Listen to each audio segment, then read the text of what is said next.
بسم الله الرحمن الرحيم الحمد لله رب العالمين والصلاة والسلام على رسول الله.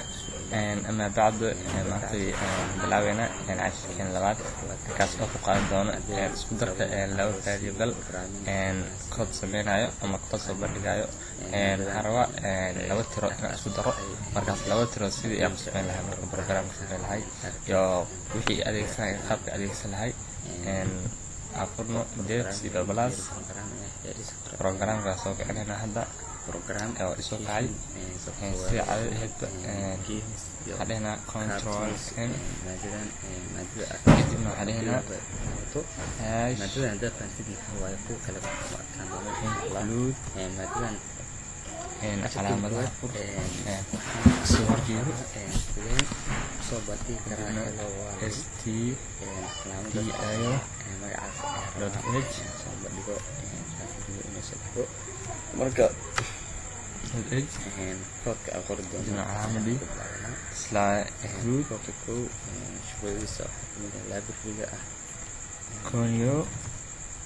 shifty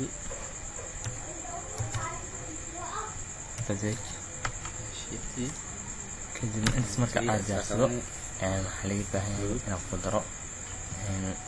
include waa functionka dhammaay codka uu ku shaqeynayo waa laga maarmaan haddii aad ka tagtid waxba kuma shaqeynayaan marka hadda maxaa laga baahan yahay waxaa rabaa x iyo y isku daro zna waxaa soo qaadana waxay tahay tiradii soo saaraysay isku darka waaye intii y intii x comma y labadaas ayaa rabaa inaan isku daro variable saddexaadna waxaa waaye isku darka waaye kadibna waxaa lahayaa waxa kaloo printf maxaa waaye function iyo daawac waaye calaamad kasto calaamadaas meel ku aragtid waxaa inter bracket maxaa waaye value function waaye anyway kadibna waxaa dhehaysaa of x printf calaamada soo kolonka dheh kadibna scan dheh hadda waxaa nagu cusub scankaas waxaa loo shaqeyn doonaa inputka ayuu la shaqeeyaa maadaama uu ahay printf outputkan waxaa waaye cagsigiisa waaye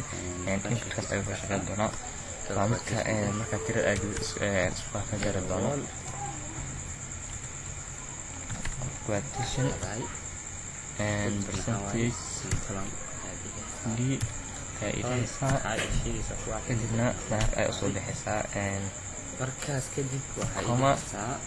calaamada andi taas oo ah calaamada boos qabashada oo computerka boos uu qabanayso wixii aad gelisay kadibna waxaa dhehaysaa x semicolon waxaad dhamaynaysaa leenkaa dhamaanayo printf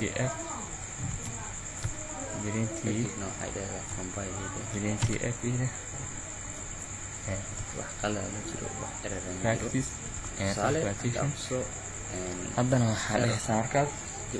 inter value of y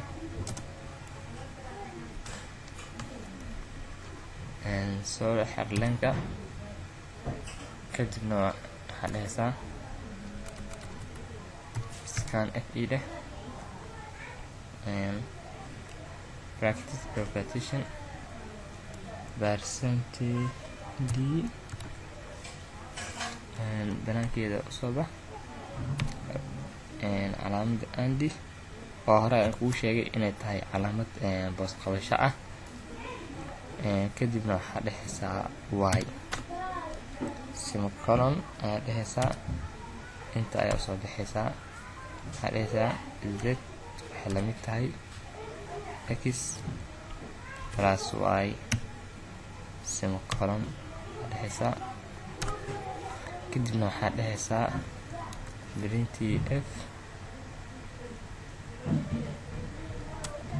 printf kadib calaamada isku darka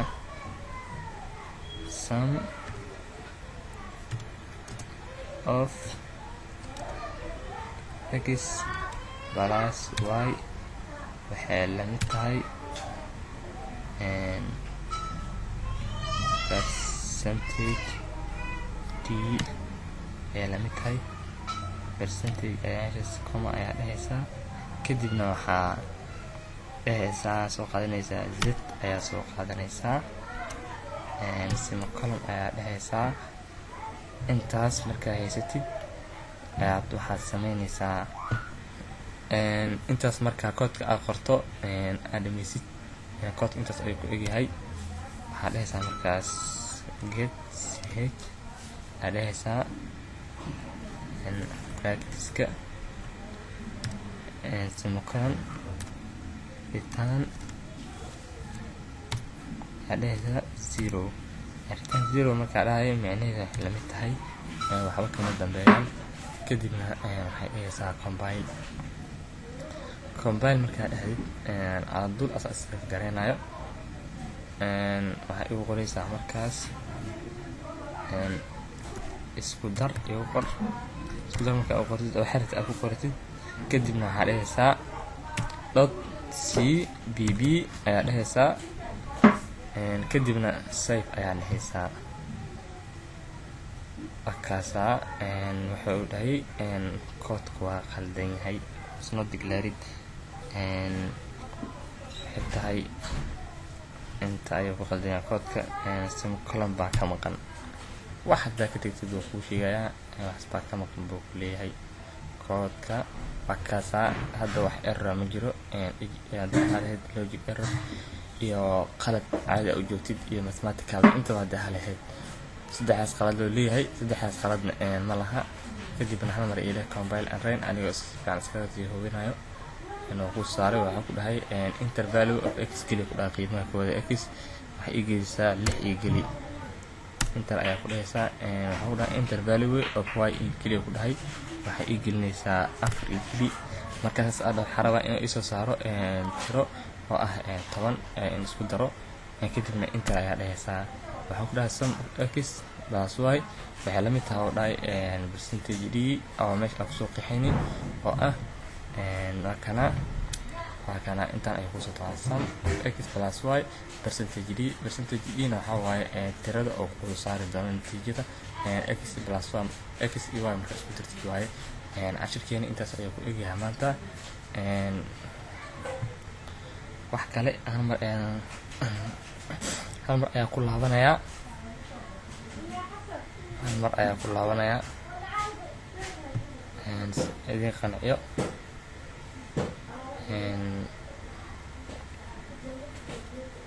intaas ayaa kusoo fogeynaa cashirkeena maanta ahay kaas aan ku baranaynay isku darka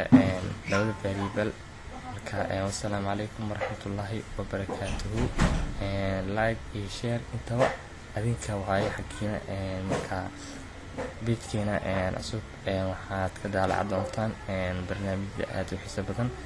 haddii ahaa lahayd cashiro iyo barnaamijyaad kaleeto waxyaabo badan oo ku xiiso geliyna waad ka heli doontaa. wassalaamu calaykum waraxmatullaahi wabarakaatuhu.